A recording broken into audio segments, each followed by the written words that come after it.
ñaari njiit yooyu la dinañ daje fala budd ci élection 2019 yi la ñu jàpp que ni ñoom ñaar du ñàkk peut-être ñoom ñaar ñu daje beneen këru tas xabaar yi nga xamante ni moom mooy le quotidien présidentiel 2019 Idi Formula maanaam wax joo xamante ni jot na ko fésal tamit moom la ñu génnee këru tas xabaar yu bari génn ci ñëw ci waxaat ci lu mel noonu waaye tamit lu ko jiitu mbirum Karim Meïssa Wade tamit am na xabaar bu ci jógee loolu lépp dañ ko fësal tey ci plateau spécial boo xam ne nag dañ ko jagleel waaye tamit actualité pour actualité lépp lu jëm ci wàllu tolluwaayu jamono waaye tolluwaayu dëkk bi dinañ ko waxtaane tey wax naa leen ko kujje gi amal nañ ab doxu ñaxtu li waral doxu ñaxtu bi dama bëgg rek ñu dem du côté de la baie vitrée ànd ak suñu naataango bi nga xamante mooy Ibrahima Fall mu xamal ñu ko dil ci plateau bi. fii ci Score ngir dajale askan bi war a bokk ci marche bi jël tali rudis bi ngir fësal seen naqar góor jigéen mag ak ndaw. kenn ku ci nekk daal di fekk si ñiy woote ngir wane seen naqar. 200 milliards réer na au niveau des finances c'est entre douane ak trésor ñun ay sénégalais lañu askan bi lañu bokk dañuy fay impôt guddi ak bëccëg loolu war nañ koo mën a leeral li ñu bëgg mooy Macky Sall na dem mais na jur njëriñ su dee ay nit lañu amal affaire parce que ñoom dafa mel ni léegi seen bopp dafa tourné mais su dee ay nit lañu xam nañu lii ay nit fi nekk ay sénégalais fi nekk raxuñu ñu ay jinne ñëwuñu ay sénégalais ay citoyens comme moom ñoo ñëw tey pour nekkoon non ça suffit monsieur le président de la République ça suffit regardez votre peuple en face et soyez sérieux avec eux. tey nag opposition bi yëpp di marche ñuy marche pour ñu mën a jox nit ñi seen carte d'identité ak réviser liste électorale yi. marche bi ni mel nguur gi dina ci am lu mu jàngat li ko waral mooy askanu Sénégal ñoo génn tey ngir dakkal ni nguur gi taxawee. muy wane mooy nit ñi xam nañ li ñu bëgg yaakaar nañ ne gouvernement bi dinañ ci sukkandiku pour toog ak opposition bi wax ak moom ci wax joo xam ne ji du sérieux lay doon. loolu lu yaakaar su jurul dara daan def yeneen ak yeneen bay mu jur lu mu war a jur dana tàng jër parce que loolu rek moo mën a tax situation bi réglé wu. kenn ku nekk ak li la yitteel ci marche bi. dañoo simmi suñu mbubbu militant porté suñu mbubbu patriote lenn rek moo ñu ñor mooy Sénégal suñu devise mooy fippu moom suñu bopp defar suñu réew ñun dañoo yaakaar ni Sénégal problème bi lépp système la système bi nga xam ni dafa parasitaire moom la ñu bëgg a dindi fi Macky Sall dañuy combattre injustice Khalifa Sall dafay dund injustice Assane Diouf dafay dund injustice barki démb la ñu def benn marche bu mag Karim Wade dafay vivre injustice ak yeneen i sénégalais te loolu ñun duñ ci jóg di ko xeex. wuy politique yi jàpp ne lii benn pàcc dong la te fas yéene wu ñu dellu ginnaaw fi lekk nguur gi soppiwul doxalin bi mu nekkee ndax la ñu ko sant mooy aar kaaraange askan bi waaye itamit bàyyi kenn ku ci nekk mu mën a dund li muy dund. Ibrahima Fall ma lay jaajëfal su ma dellusiwaat ci plateau bi nag ñu am mbégte di dalalaat ci plateau bi sax Fossar Banding Souané di président bu conseil d'orientation du programme de promotion de la microfinance islamique ba pare di yëngu ci parti njiitu réew mi son excellence le président Macky Sall fële ca Goudomp monsieur Souané maa ngi nuyu. maa ngi lay fay Mansour di la nuyu di la gërëm ci invitation bi di nuyu sama naataango yi ma bokkal plateau bi di leen sant di gërëm di nuyu tamit Sénégalais ñuy seetaan. teewlu nga élément bi nga xamante ni suñu naataango bii di Ibrahima Fall jot nañ ko taataanal rek wala xew-xew boo xamante ni amoon na fi ci àjjuma ji ñu génn. un commentaire par rapport ak doxu ñaxtu wala kàddu yi nga fa dégg. waaw doxu ñaxtu bi moom lu normal la yaakaar naa ne autorisation bi ñu soxla woon préfet jox na leen ko respecté nañu itinéraire bi c'est dans la marche normale d'une république et yaakaar naa ne à ce niveau amul benn disons. Information bu ci am solo bu ñu fi mën a jël. Par rapport au contenu seen message yi. seen message bi message yu boo xoolee composition bi ñenn ñi bon c'est des opposants naturels xam na ñeneen ñi c'est des mécontents qui étaient avec nous yoo xam ne ñu baddeeku dem ñaxtu foofu l'essentiel mooy jox nañ leen seen droit appliqué nañ seen droit la ci des tam wax nañ seen mbébét yi tamit yàlla def na. président Macky Sall woote woon na dialogue boobu mosu see génn ministre de l'intérieur par rapport aux élections te ñoom gis naa ñu ngi ci doon ñaxtu ñu ko doon joytu woo nañ leen ñu toog table négociation ku nekk def ay proposition waaye mënoo ñu woo la ci dialogue nga ñëw taxaw ci bunt ba di yuuxu te fekk xamoo lu ñu waxee lu ñuy waxtaanee ci biir day fekk nga dugg ci biir toog déglu yow tam nga wax li nga xalaat ngeen jokkalante ñi mën a am trouver benn solution waaye mënoo nekk ci biti di sànni xeer naan nit ñi waruñoo dialogue wala lu ñuy dialogue xamu leen ko mais boo duggul ci biir doo ko xam te Sénégalais yi tamit dofuñ ndax élection législative yi ba mu jotee tamit bu muy waaj a jot même chose lañ ñu defoon waaye Sénégalais yi attewaat nañ ñu ak ñoom joxaat ñu majorité à l'Assemblée nationale bii tamit ñu ngi leen toog di leen déglu am na proposition ñu def ñoom ndax ci biir opposition bi du ñëpp nag am na opposition bu républicaine boo xam ne ñëw na toog waxtaan ak ñun bu naax na du ma ñëpp lañ woo ñu toog am ay solution ñuy propose am na ay désaccord moom mënut a ñàkk waaye au moins proposition am na contre proposition am na waxtaan baa ngi jëw ñoom bañ nañ ba ñëpp d'accord nañu ci ku ñu tànn comme j'allais dire facilitateur ci dialogue boobu donc gëm naa ne Sénégal élection njuuj njaaj mënu fee am yaakaar naa depuis élection dans les années 90 ba ñu rek des questions électorales boobu Sénégal fii ku fi taxaw naan dañuy sàcc élection da ngay nax sa bopp waaye Sénégalais yi naxoo leen ndax ñoom ñoo yor seen carte bu waxtu bi jotee dañuy dem votel te gëm nañ ni président Macky Sall ñoom loolu lañu tiit fu mu toll nii résultat nañu gis résultat yooyu moo leen tiital moo tax ñuy coow lu rëy.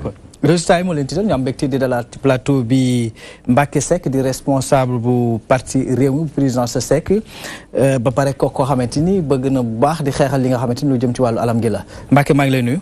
maa ngi lay fay Mansour di nuyu bépp téléspectateur bu DTV bu ñuy suivre en direct wala mu ñuy suivre ci médias sociaux yi. di nuyu aussi suñu mbokk yi nga xam ne ñoom la ñu bokkal plateau ni ñu bokkee ak ñoom Rewmi ku ci ne am sañ-sañu wax ci sa xalaat. ku ci ne am sañ-sañu wax naka nga ko gisee te waxin woowu kenn waru ko jàppee comme sànni xeer dañ ko war a jàppee rek comme xalaat yu wuute gisuñu wuute gisuñu ku jéegi ak gisuñu président Macky Sall wuute na trop parce que boo koy xool ñu joxe autorisation marche exception la ñaata marche lañ fi dàq donc booy xool rek marche bi pour ñu gën a fësal ñu gën a ñàkk fësal recul de la démocratie au Sénégal moo tax marche bi xëy na am lu tax marche bi am carte d'identité ay millions wu Sénégalais seen carte d'identité ak seen carte électeur la ñu téye malgré xaalis bu bari bi nga xam ni def nañ ko ci lu tolloog 52 milliards lu nga xam ni mënoon na jox carte d'identité toute l'Afrique parce que toute la France alal ju gën a néew loolu dana leen jox carte d'identité te gisoon nañ président Ablaye Wade ci lu gën a néew loolu mu génn si lu ëpp carte yi nga xam ni lu ful ñaari yoon carte yi nga xam ni moom la ñu génne. li tax marche bi am nag recul démocratique rek la moom la ku jégi ànd di ko méttit lu si mbedd mi parce que gis nañu yow may nga ñu tey nii jotaay ñu waxtaane suñu réew mais médias yi nga xam ni ñëpp a ko bokk askan wi yëpp a ko bokk mel ni RTS émission ba nga xam ne ñun sax amoon nañ ko fa muy pluriel supprimé nañ ko uniquement pour téye suñu gémmiñ dootuñu wax ci média détail yi bërki démb bi Le Soleil génne et pourtant RTS jàllale nañ élément bi jàllale élément bi laa wax mais dañu am obligation code électoral bi may ñu ko mu am émission politique bu nga xam ni acteurs yëpp a fay tase mais bañ wane kudde gi tax nañu supprimer émission boobu dañuy ñaan ñu andiwaat ko barki démb bi fi Soleil génnee Mamadou Diop Decroix dafa mel ni lu bees la te lu ñëpp bokk la fi ñu toll nii Sénégalais yi toll bu ñu xaymaa li président Macky Sall liggéey benn baat dong mooy génn ci Sénégalais une très grande déception yaakaar gu tas yaakaar gu wekkeeku loolu moo am Sénégal. parce que su ma déggee ngay wax Mbacké day mel ni président Idrissa Seck mooy wax. président Idrissa li tax xam nga fan yi yaa ngi may wax Mbacké dafa yëngut ci alam bi. xëy na bu ñu toogee ci jotaay bi li ñu war a waxtaanee mooy code électoral mais na ma sama gars yi baal rek ma évoqué tuuti code de l'environnement. dans sa disposition L84 qui parle de la pollution sonore c'est-à-dire coow lu bari li APR nekkee code de l'environnement la ñuy jéggati. nu mu tudd ces dispositions soit ne jarul reetaan loolu moo am parce que coow bu baree dafa am pollution sonore am pollution yu xeetu pollution yu bari mais fu mu ne nii depuis président Idriss Seck dem ci xolu Sénégal di dégluwaat Sénégalais yi te du lu bees nañu fàttaliku son discours de politique générale de 2004 bi mu koy laata def dafa def écoute des acteurs socio-économiques de notre pays déglu ku ci ne wala mu leen intégrer seen préoccupation dans son discours loolu la defiwaat te tàmbali woon na ko bu yàgg déglu boobu mu leen di déglu xam ni PUDC bi kenn làmmiñ la yor ci pollution sonore bi la yem xam ni CMU bi pollution sonore la yem xam ni bourse sociale yooyu ñuy distribuer néew ju doole yi l'article L107 L106 L108 du code électoral sax daf ko dàq parce que waroo jox nit dara wala nga ger ko pour am voix am te gis nañu élection yu ñu mujjee législative yi ñañu jëloon ñëpp ci CMU bi 300 000 yi dañ leen a topp benn par benn monitoring leen ba xam fan la ñuy voté ak naka la ñuy voté ba lié as tuuti suñu leen di jox ak seen vote mais na Sénégalais yi xam ni loolu ñu leen jox seen alal la du alalu Gambie du alalu Mauritanie alalu Sénégal la te ñun ku jégi parce que ñun ñooy remplacer ñi nga xam ne ñoo fi nekk ba Sénégal di Sénégal ba léegi opposition radicale mooy remplacer parti au pouvoir Abdou Diouf l'opposition radicale de Wade moo ko remplacer Ablaye Wade l'opposition radicale de Macky moo ko remplacer Macky mii nga xam ne c'est la très grande déception l'opposition radicale aussi moo koy remplacer moo tax ñu dem déglu Sénégalais yi président Idrissa déglu leen xam na nañu mel ba andi fi pollution sonore gars yi violer les dispositions de l'article L24 kanam tuuti bi mu dégloo Sénégalais li mu fa jëlee am na lu mu ci jot a fésal loo xamante ni way taskat xabaar yi jot nañ ko taataan tungu ne du teew ñu nataal di nga ci kanam tuuti nañ ci dikkaat ci ak kaddu preuve à l'appui même par rapport ak li nga xamante wax na ko ñoom mbégte di dalal ci plateau bi Gallo Tall bokk ci comité directeur bu parti démocratique sénégalais Gallo moom di milité fële ci Kébémer. jërëjëf Mansour. maa ngi rafetlu ni waxtaan bi demee nii di nuyu sama grand yi ma ko bokkal. mais nga baal ma rek parce que yàlla dafa def ndog bi fi amoon léegi te yàlla dogal ko bi amoon ci jamono yële passé ba léegi génn gun wax ci média bi. mooy disparition wu sëñ Sidi Makhtar Mbacké. may profité ginnaaw damay murit bay bokk ci branche bu ñuy wax Daaru Musi xob bu ñuy wax kër Sëriñ Kosso Assuloo mag ñëpp bokk naqar boobu. waaye di ñaan yàlla rek yàlla yokk ay leeram. di ñaan aussi sëñ Muntaxa mi fi toog yàlla woyofal ko yan bi. ndax vraiment doon na taalibe ba doon sëriñ c'est important loolu. jërëjëf Mansour. rafetlu naa waxtaan bi trop dama xamul nag question bi nga posé au départ nga ma booleeg ñëpp. wala waaw ci nga bokk sax parce que yaakaar naa ne dox boobu bokkoon nga ci. absolument xam nga damay rafetlu toujours débat yi ni faral di dem ñun bokk waa PDS. parce que li nga fay gis muy la chose la mieux partagée mooy que Idi Abdoulaye Wade dafay génn lu tax ma wax ko mooy raar na ngay dem débat bokk ak ñetti nit te ñett ñi bokk ñoon ci Abdoulaye Wade. xëy na suwaane laa xamul bu baax waaye sama grand maa ngi koy saluer au passage te courage am ak loyauté am grand Mbacké di nuyu sama grand Lamine yàgg nañu daje ci débat mais xam naa ni am na lëf lu am ci Ablaye Wade c'est important donc loolu daf may revigorer toujours parce que xam naa ni en évoluant su may dem dinaa xam ne ñii ñoo ma fi jiitu woon nekkoon ci Ablaye Wade xëy nag jamono tërë dina ba demee na neen waaye maa ngi leen di encourager marche boobu grand Mbacké presque wax na lépp waaye li ma ci xaw a rëccu tuuti rek mooy propos yi sama grand soine yëkkati léegi-léegi da koo xaw a xeeb parce que cocktail boobu ni mu ko tuddee mooy ay mécontent fa nekk ak ay opposition radicale ma fàttali ko ni ko Abdoulaye bi mu fiy jógee opposition radicale bu ku ne xamoon na ni ñoom ñas lay consort mais mécontent bi mag bi Macky Sall la moo gënoon a nekk mécontent bi gën a mag ci opposition boobu te fa la jógee jot ci réew mi kon nañuy moytu loolu xam nga gis nga politique dafa xaw a doy waar président même bu xamut ay ñim àndal bu nangu mu takk heure bañ a gis marche bi ku mu tiitalul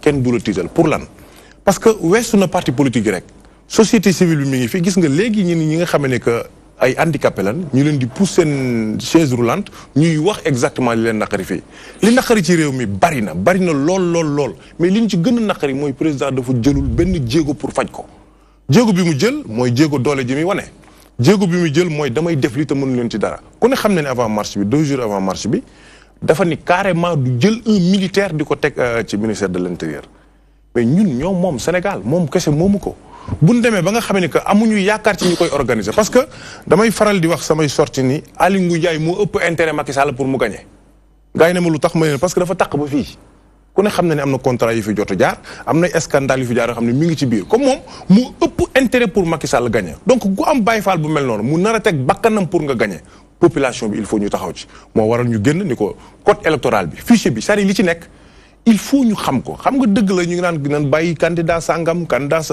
Karim na ñëw ok danoo war a ñëw mais bala nga ne naam nekk fa parce que bu ñu ñëwee te dispositif bi fi APR teg dispositif bi Macky Sall teg mu dul lenn dul jalgati élection te fexewuñ ko dina avant ñoon di ñëw dafay mel ni kon li ñuy xeex bu mujj sotti bay wax loolu xanaa teewloo kàddu yu Aly Ngouille Ndiaye moom du ministère de l'intérieur de la sécurité publique mi nga xamante ni moo yor wàllum élection yi lu jëm ci wàllu fichier électoral bi mu ko càmbaree les 6 millions d'inscrits ak li ko toft ak maanaam taux bi nga xamante ni mooy taux d'errement bi yooyu bi nga xamante jot nañ ko xayma ci au maximum ay 2%. Donc ce qui veut dire que tey jii amatu leen foo leen mën a. mais dama lay wax ne opposition mënta gëm waxi Aly Ngouille Ndiaye. lu tax opposition waxi Aly Ngouille Ndiaye jarul ko dóor doomam xam nga pour lan.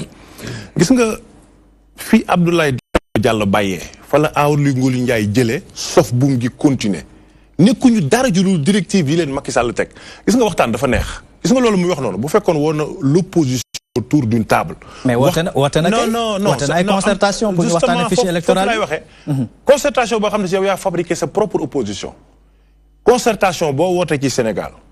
Idrissa Seck Abdoulaye Wade ak ñi mu àndal bokkuñu ci. kooku du concertation dara xam nga lu tax parce que da ngay créer benn opposition boo xam ne si kenn xamul fu mu jógee li nga bëgg moom la ñuy doxal mais xam nga Dieu est juste ñoom ci seen biir ñu créé woon ak le professeur Seydou Nourou Ba mi nga xam ne jàpp naa ni waroon na ni Macky Sall lii ma jox mënuma ko. pourquoi parce que dañ koo jàpp la main dans le sac muy am ñoo xam ne si daf leen di corrompre en 2012 pour ñu woteel Macky Sall. est-ce que kooku mën na juste. ku mel ni le Adama Gaye le journaliste moo ko wax bindu ko ci page ñëpp gis ko donc ku mel noonu bu fekkee ni auparavant avant nga koy teg ci poste boobu dafa daan woo nit ñi pour ñu jàppale Macky Sall ñun mënuñu ko wóolu xam nga sa waay wax na léegi ne boo taxaw ci buntu bi du yuuxu ñoo yey yuuxu buntu bi bu fekkee da nga fay fekk gaynde muy nelaw bu yeewoo xam nga lu mu lay jàmm il faut ñu teey parce que il faut bala ñu dugg ci biir dara il faut ñu xam naka lay demee mais li ñuy laaj aussi suñu droit la li ñuy laaj ñëpp ko war a waxee ci Sénégal pour que Sénégal jëm kanam pour que nag réew mi bañ a tàkk gis nga un président digne léegi jot nga information avant ngay dugg mooy que le président sud-africain Zuma démissionné na et pourtant pression bi parti boppam moo ko teg donc on a un président bi nga xam ne que mi ngi subir la pression du peuple mu lànk ne du ko def attention réew mi du ñu nangu ban wàll subir pression non je dis Zuma ku ne xam ne ni non je veux dire par rapport boo transposer exemple Zuma indi ko Sénégal waaw dama koy indi parce que xamul tax damay non foofu dama ci profito dignité Zuma mu xaw ko yëkkati tuuti parce que xam na ni bu continuer tuuti la même chose la Hollande def parce que Zuma xam na ni dans son propre parti am na fay problème mais boo amee problème sa propre parti jiitu ko donc c'est évident que da ngay am problème ci réew mi donc Hollande la même chose moo ko dal moom bi mu demee ba xam ne que du weesu 3 ans dafa am ngoru bàyyi te président Macky Sall leer na ko du dem deuxième tour wóor na ko leer naññ moo tax muy rassurer ay gaayam day bañ ñi daw nag mais xam naa ni nga baal ma yëgal foofu non xam naa ni ñuy toog moom c'est important ñuy toog li nga wax ni c'est important de dama bëgg kay nga wax ko foofu nga teg sa baaraam 1 minute ma jox kenn mu tontu ci wàllu woowu yéen leer la leen doo leen dem deuxième tour waaw jaajëf Mansour Lamine moom nag moom mooy Lamine Bara Gaye di responsable politique Alliance pour la République ba pare di yëngu fële ca Mbacké voilà yaakaar naa mbirum élection sax yaa ko yoroon ci foofu na mbirum élection yaa ko yoroon ci gox boobu. waaw département Mbacké waaw. voilà. excellent jàmm ci waxtaan bi ñëpp comme ni ko suma xarit yi defee. mon frère Mbacké ak Gallo mon frère Souané ak ñëpp ñi ñuy seetaan ci télévision bi. ah Gallo moom xam naa bëggam lay wax rek waaye Sénégal yi moom ñooy arbitré. 2019 mais du Gallo rek ko wax de. du Gallo rek ko wax de. waaw. président Idrissa Seck wax na ko de. waaw kooku loolu la bëgg a wax kay booy dem ci làmb kay da ngay wax may gagné waaye nag nañu xaar ba arbitre bi sifflé 2019 la ñuy jàkkaarloo loolu moom jarte yàkkamti fi mu toll nii li ci am solo mooy président Macky Sall moo yore pouvoir bi Alliance pour la République ak Benno Bokk Yaakaar ci li ñu soxal fi mu toll nii mooy di fexe comme ni ko mon frère Souané waxee mooy faj jafe-jafe sénégalais yi. te bu ñu yaakaar ne jafe-jafe yi réew mi def nii mais ñi ci gën a ëpp responsabilité parti démocratique sénégalais la parce que ñoom ñoo yore woon réew mi fukki at ak ñaar yi passé ñi ko yoroon 40 ans nag fan lañ leen dugal ñoom loolu moo taxoon ñu jëlee leen fii mais ñi ëpp jafe-jafe yi fi mu toll nii yi ñu nekk nii di ko faj te mënuñu koo jeexal yépp mais parti démocratique sénégalais la loolu mooy dëgg li ci des nag mooy mbirum marché bi comme ni nga ko waxee loolu moom c'est dans le cadre normal d'une démocratie réew yëpp ñoo am ay opposition réew bu amul opposition daanaka du état de démocratie donc baromètre la donc ñun dañuy rafetlu que suñu opposition di am seeni liberté bu ñu bëggee marche nañu marche bu ñu bëggee protester nañ protester nañ dem ci télé loolu moom la mel xanaa lu bees la ci yéen ndax Mbacké bu waxee léegi dafa jàppee ni exception la ci loolu c'est normal déedéet exception la nee na parce que bu ñu xoolee tey ji nombre de marches yi nga xamante ni moom lañ interdire par rapport ak nombre yi nga xamante ni moom la ñu autorisé du dara nga dem ci préfecture de Dakar nga xool mon frère Mbacké xam na ne c'est très rare que depuis kañ lañ gëj a interdire marche fii yàgg na quand même yi la ak jàng yi loolu lañ dugal ci statistiques yi non mais marche moom gëj nañ ko interdire ñu waxante dëgg rek dans les 2 ans là amul benn marche bu préfet Dakar opposition régulièrement ñu interdire ko amul. Je vous défie laajal les services techniques de la préfecture toutes les marches demandées par l'opposition ont été autorisées et encadrées c'est ça la vérité. lan la ñuy ragal ci marche dañuy wax li leen naxari mais nit ñi déglu leen après ñu arbitrer maintenant nag concertation yi au niveau du ministère de l'intérieur foofu moom na muy demee mooy processus la saa suñu jeexee ci élection ministère de l'intérieur ak ay services compétents danañ woo parti au pouvoir woo opposition bi ñu toog autour d'une table discuter sur le fichier évaluer après ñu pare waaye nag dafay àgg processus bi foo xam ne nag bu ñu fa xasee àgg mais gouvernement bi nag day nekk une affaire d'État bu boobaa nag dañ ko yóbbu assemblée nationale premier ministre gouvernement danañ tranché projet bi gouvernement bi porté ñu yóbbu ko assemblée nationale soumettre ko au vote des députés bu ñu ko xasee voté nag dañ koy exécuter. c'est ça la vérité bala ngay sori rek fi ñuy waxee ak yéen nii ma eggale ci poñ boobu. ci genn wàll. yow maa ngi koy wax léegi bu ma lay présenté que ni chargé des élections Alliance pour la République la au niveau du département de Mbacké. oui élections yi fi weesu législative yi yaakaar naa seen gox boobu seen diwaan boobu rëq-rëq yi gënoon a rëy ci Sénégal foofu la soxee ko ndax tey jii waroon nañoo mën a aborder wala ñuy demaat ci beneen élection alors que taxawuñu. càmbar def un diagnostic sans complaisance par rapport à la situation war ngaa mën a dem yóbboo réew mi yóbboo parti démocratique sénégalais ñen nga yóbbu c'est vrai que mun ñoo insulter ñi nga xam ne comme ni ko Gallo wax léegi parce que tamit opposition bu ñu fabriqué waa correct yaakaar naa ni ay leaders yu di ñoom ñoo fa nekk ci wàllu woowu mais boo demee ci terme boo xamante ni aussi c'est un terme galvaudé opposition significative donte jàpp nañ ñëpp ñoo yem ci genn wàll la position du parti démocratique sénégalais PDS nekkul dans une posture pour crédibiliser système bi ñu nekk musul nekk. c'est de bonne guerre non. c'est normal. Le PDS même est divisé c'est ça la vérité Gallo xam ne li ma dafa am ay karimistes am ay PDS. am ñoo xam ne dañuy déglu Ablaye Wade am ñuy déglu Karim c'est ça la vérité ligne bi ñu nekk nii amuñ ci consensus mais am na ay partis yu ànd ak PDS ay ñoom Decroix ak ñoom ñëpp te dañu ñëw ci concertation yi. mais PDS à l'état actuel dañoo am ay division ci seen bopp. c'est ça la vérité. division boobu est-ce que amul sa biir parti yow.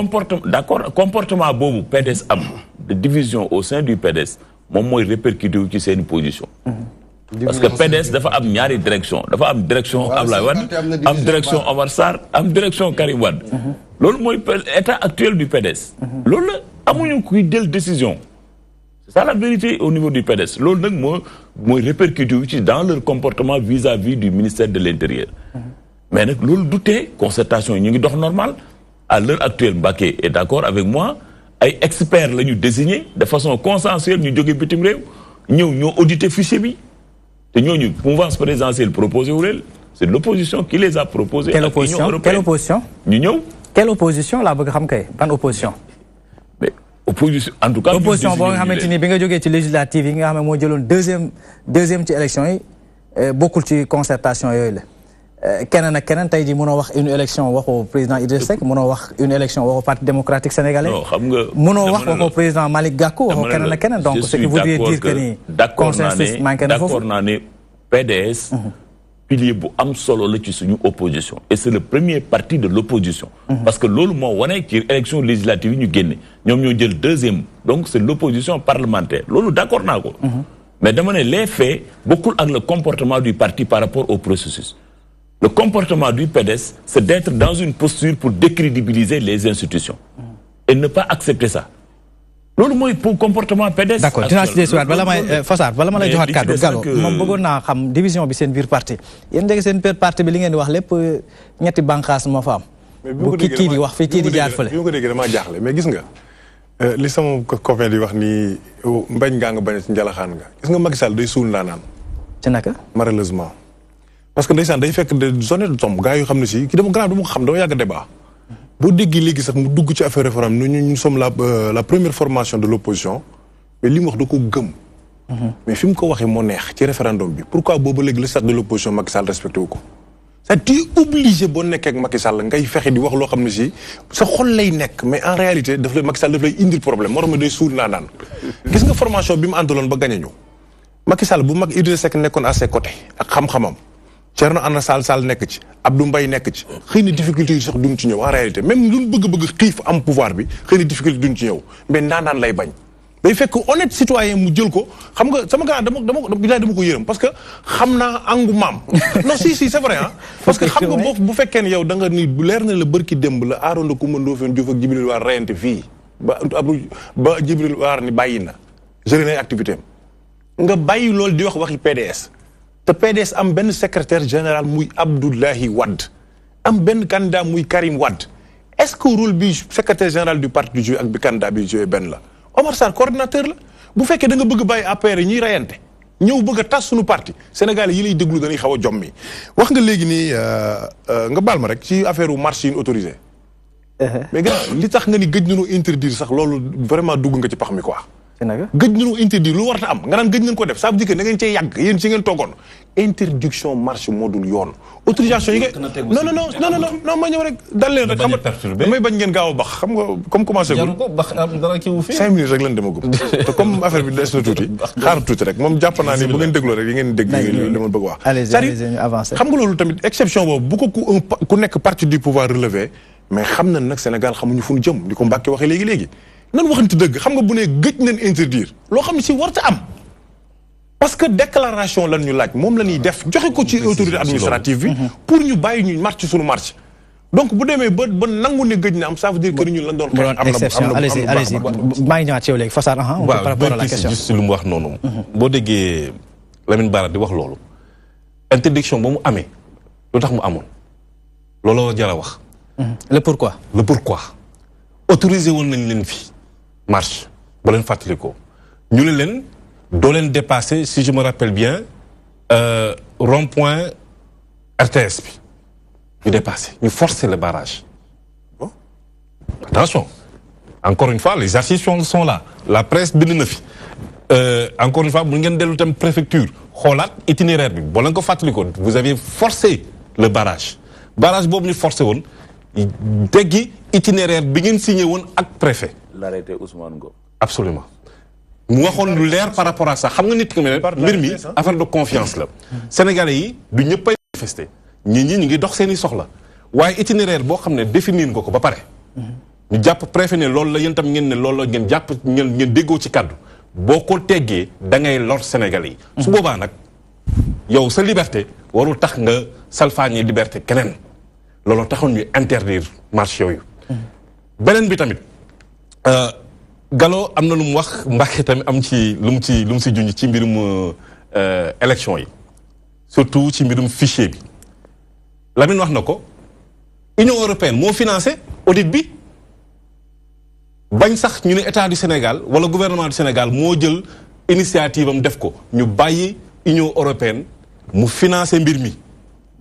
pour ñu am total transparence suba ñu bañ a wax ne dañoo dugal fii am na kees bu ñu tëjëk am na kees bu ñu tijjiwul moo tax am na lu ne ci biir mu am total transparence nit ñi xam ne fichier bi lii ak lii moo ci nekk comme opposition ba ngeen di fàttaliku ba ñuy commencé inscription yi dañu ne woon ñoom si bopp ñoo doon jooy naan inscription yi waruñu ko waat kii refonte bi warul am parce que du dépasser 4 millions d'inscrits ñun sax suñu bopp dañoo jàppoon ne maximum 5 millions la waaye sénégalais yi mais raw politiciens yi foofu dem ba ay 6 millions et poussière kon buñ ne sénégalais yi xamuñu lu xew ñooñu gën a xam lu xew ci réew mi lu ñu bëgg kenn gënu leen ko xam ñoom nag ba loolu amee ñoom ñoo jëwaat sànnilaat carte le président Macky Sall fichier bi ku bëgg liggéey réellement dëkk bi ñor la démocratie ñor la da ngay ñëw toog nga xam la ne ci biir ñu waxtaan comme une partie de l'opposition yoo xam ne ñu responsable nañ man dama leen di saluer ñoo xam ne ñun fabriqué waan ñu soxlawuñu fabriqué kenn ku dem xamul tax nga jub waaw interdiction nga baal ma da nga may bàyyi ma terminer ci loolu da nga may bàyyi ba nga wax ci yooyu ba pare waaw da nga terminer da nga wax ci yooyu kenn empêché wul kenn terewuñu kenn mu ñëw bañ a def lu mu tudd sax ci concertation yi Idrissa Seck moo jël décision boppam ne du ñëw Prince jël décision boppam ne du ñëw mais am na seen décision ñëw am na ñu ñëw génnaat dem taxawaat au moins ñëw nañu ñeneen ñoo xam dañoo ñëw toog mooy lan wax ñoom lu ñu bëgg ci fichier bi lan lañ bëgg processus bi demee léegi ku bëggul ñëw nag mais kooku vraiment mënuñu la forcer te président Macky Sall dafa leen ne bunt bi tëjuñu ko ku bëgg a ñëw na nga ñëw ku bëgg a dialogue di nga dialoguer damay terminer ci benn mbir ñu wax ko sànq ci statut de l'opposition mais yéen seen bopp déggoowul leen boo leen déggoowul mais du président Macky Sall wala le gouvernement wala le ministre de l'intérieur mooy décider kan mooy déedéet defal ndànk tey damal wax réew mi ne c'est le président Wade mooy seen déglu ma rek déglu ma mais question bi Macky ngi ni toog est-ce que dina accepter le président Wade mu nekk le leader de l'opposition affaire bi c'est très simple waaw wala déet la constitution tracée la ci yoonu ma ne waaw wala déet la sant leneen fu may terminer parce que ay précision dafa am yoo xam ne dañ ko wax xam ne jaarut yoon ci bourse familiale yi yu Mbàkke doon wax mais c'est extrêmement grave bourse familiale yi tax ñu tëral ko bi nga toog ci àll bi nit non parce que da nga wax loolu da nga wax sujet yooyu yëpp moo tax ma ciy tontuwaat ci fichier bi bàyyi ko di nga ñëw de toutes les façons ñu ci interpellé dinaa la jox kàddu pour nga wax ci loolu moom la xamul peut-être ay président Idriss moom seen parti moom mi Idriss Seck comme lu mu ko waxee ci tournée bi rek ne dafa dem réactualiser moom dafa tardé lu bëri dafa dem Sédhiou fekk ay tali lu Abdoulaye Wade deful en 12 ans moom ci boppam Abdoulaye dafa ñëw jaaxle gis ay tali yu mu defuloon ay dëkk yoo xam ne Médina Yoro Fula dans le Kolda. yoo xam ne mosuñu gis même rek reconnaître aussi que def na ci lu bare bare. faut reconnaître aussi que ni def na ci lu bare bare. parce que ca jamono bi ba mu koy def. opposition bi fi nekkoon dañ doon wax les éléphants blancs tey jii. éléphants blancs yooyu kon Sédhiou laa lay wax région de Sédhiou laay wax. dama ne région de Sédhiou ba mu fay ñëw Idrissa Seck ñëw fa Abdoulaye Wade ñëw fa dañ fa fekk ay tali ñuy tabax tali yooyu président Macky Sall moo ko defal bourse familiale yooyu lu tax ñu def ko. mooy parce que dañuy dox ci àll bi di nga gis jigéen boo xam ne dina toog atum lumb du téye benn biiwu junni. ñu ne lan dañ leen di andi répartition croissance bu ñuy wax ñu jël ko jox ko jigéen ñi ci lan doole leen ci ñetti mbir benn bi mooy lan permettre la ñu am un pouvoir d'achat bu ndaw ñaareel bi mooy lan scolarisation des enfants ñetteel bi mooy lan may xale yi tamit ñu mën leen a mbay wér-gu-yaram ñetti yooyu lan la croissance lay andi ndax jigéen ki dina am lu yokkute ci moom ñaareel bi dina am njaboot bi dina yokk parce que xale bi bu jàngee ba am ay lijaasa am liggéey incha allah yokkute la wér-gu-yaram tamit yokkute la kon boog lu ñuy def lu ñu saytu la du Sénégal sax lañ ko jëlee dañ ko jëlee fenn adapté ko au Sénégal te loolu tam ay résultats yu am solo lañ ci jëlee dañ ko adapté lu ñu jëlee la loo xamante ni un peu par rapport ak audit ak fichier électoral bi yaakaar naa wax na ko léegi audit bi Union européenne ak USAID yaakaar naa ñoom ñoo ko financé ay institutions internationales yoo xamante ni yaakaar naa ne bëgguñu lu dul réew mi lu dul loo xamante ni démocratie sax fi dàkk ci wàllu woowulee est-ce que juumu leen ci li ngeen bañoon a dem sax teewee ndaje bi. waaw Union européenne def naa mooy mbootaayu réewu Europe yi. nga xam ni France ci la bokk. bien sûr ñun suñu président bi ñu koy tuddee le préfet français. donc su woowee ñooñu bluff bi mooy continuer parce que mënuñu génn élection législative Sénat bi nga xam ni ñoo ko moom wax ni am na ay rëq-rëq yu mag yu nekk ci fichier bi. am nañu 2 millions nit yu jotul seeni carte d'identité man tey rek maa ngi woon sama arrondissement Grand Dakar préfet bi wax ci làmmiñu boppam que am nañ 25 000 carte d'identité yu ñu jëlul ci diggante arrondissement Grand Dakar suma biir kër suma doom mënul jot carte d'identité ba léegi am naa sumay xarit seen tur ngi ci fichier bi mais jotuñu seen carte d'identité am na ñu jot seen carte d'identité nekkuñu ci fichier bi donc am na ay dysfonctionnement ñetti xeetu sénégalais yu nga xam ni Macky Sall télé na leen voté bind la ci fichier électoral bi mais na mu perturber carte électorale bi may fa ñuy voté na mu perturber fa ñuy voté tax na yow xamoo fooy voté donc doo voté sa tur du génn fenn boo ko cetu ci benn bureau de vote mën nañ la jox carte d'identité nga ñuul kukk carte d'identité bi ku xees rek métis nekk ci donc mu ne am erreur matérielle duñ ko rectifier doo voté donc ñetti xeetu sénégalais yooyu dañ leen génne ci processus bi ak ñi ñi téye seeni carte d'identité donc sànq dafa wax kenn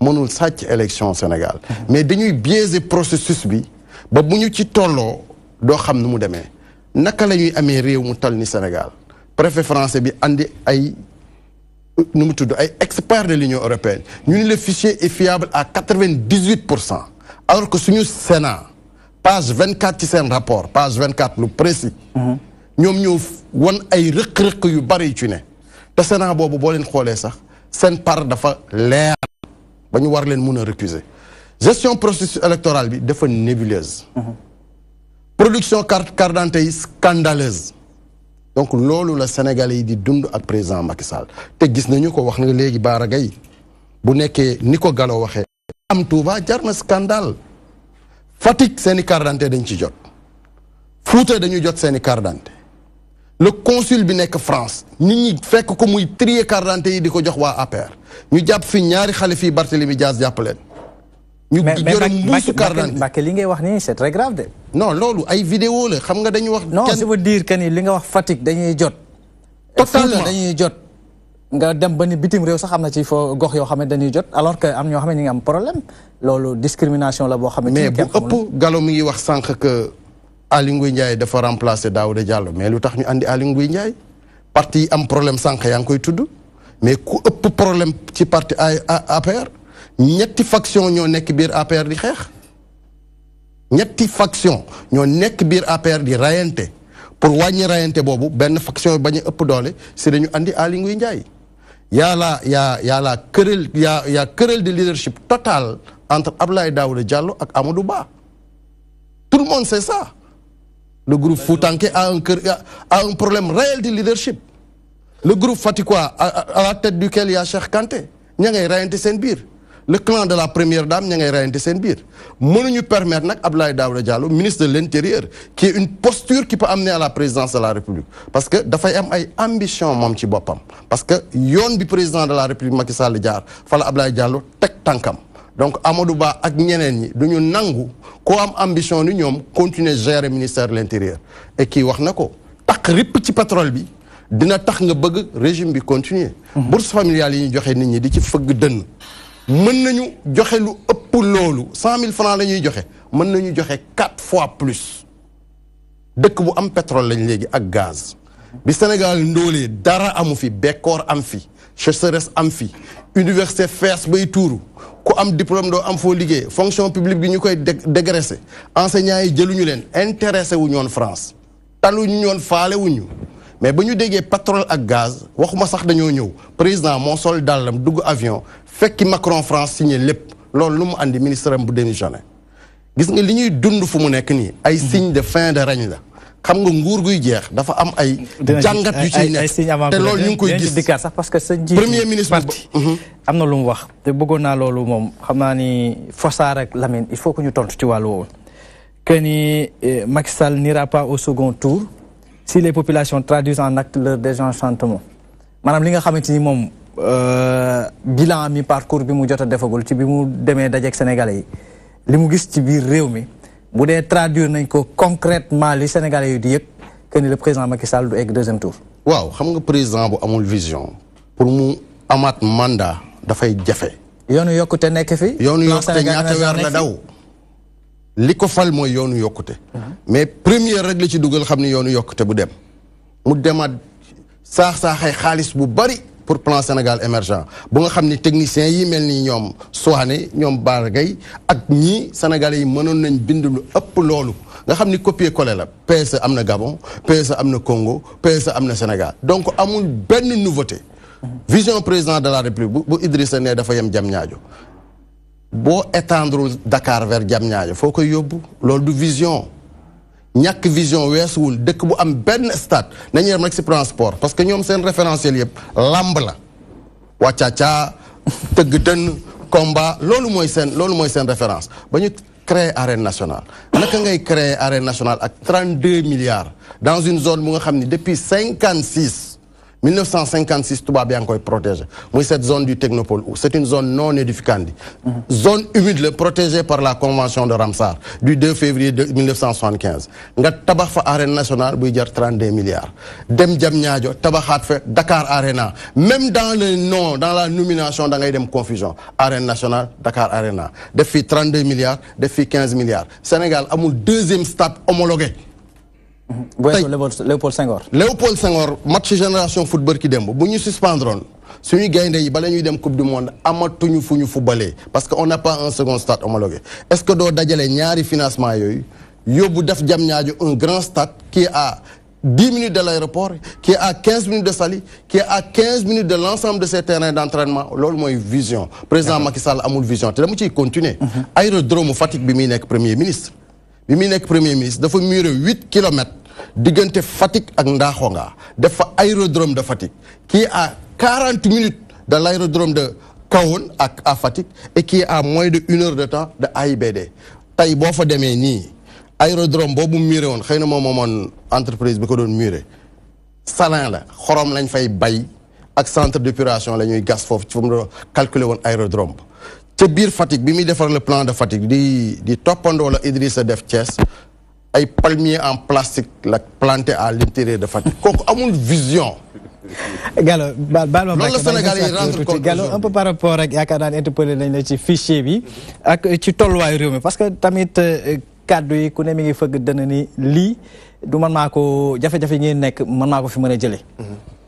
waaw jërëjëf xam nga li naan naar bu ndaw bi moom li nga ciy dégg rek ci ngay amee inspiration naar bu nag bi lim nar man maa ngi soog a xam ni président Macky Sall moo nu voté le référendum par force truqué ko lank bañ a appliqué li ko ci naqar yi le chef de l'opposition mon ami constitution bi moo ko waxee yoonu ñi nekkuñu ci kon boo naan da ngeen a jubawul seen biir ça veut dire que ni volonté président Macky Sall ngay traduire ci plateau bi. Gallo ma may la si modernisation du rôle des partis politiques. justement est-ce que APR xeexuñu Mbambilor.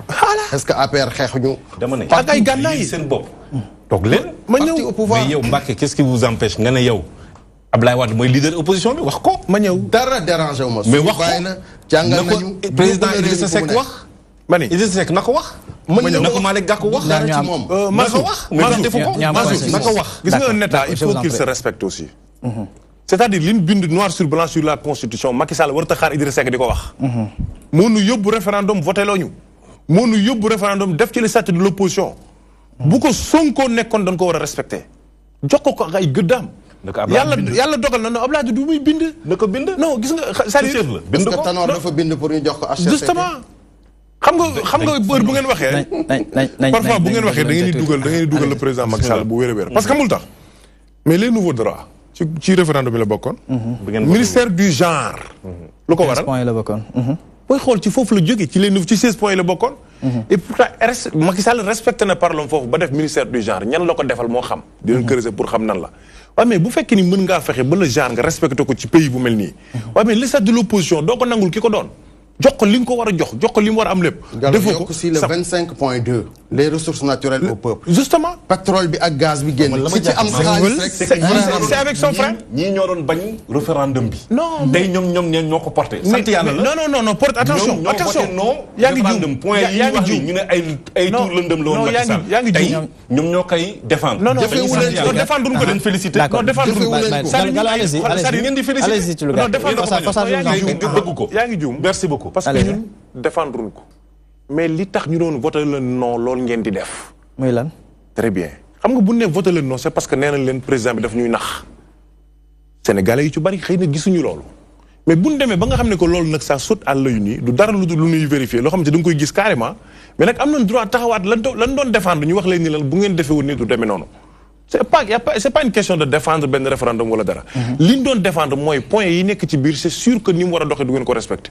le chef de l'opposition comme ni ma la ko waxee léegi mais yi leen neex respecté ngeen ko comme il le faut mais li ci gën a am solo les ressources minières comme ni ko sama grand bi waxee waaye mais ci seen famille la yam. c'est entre le frère le très grand frère et l'autre grand frère. ba seen ministre démissionné. c'est ça la réalité. xam nga dans ce pays là il faut que les gens nous respectent aussi. xam nga dans ce pays là bu fekkee da nga am un ministre de l'énergie bu gëm boppam am vision quoi qu'on puisse dire man boo àndee ak Macky Sall ci lu bon. nga dem ba xam ne lii baax na nga retourner dama lay rendre hommage Thierno Alassane Sall bu demee ba nga xam ne que lii baaxul ci Sénégal mu jël son courage à deux mains ñu weñ loxoom jël koo xam ne si mooy signé contrat pour Total beeg yooyu xam nga ni yàpp Sénégalais la. revenant ci élection yi gis nga Mbacké li nga wax ni c'est technique que ni procédure bi dañ koy biaisé je suis d'accord duñ leen ko may mais après dañoo am aussi beneen plan de vol élection te je m'en vais vous donner des preuves 2014 après voilà un pouvoir.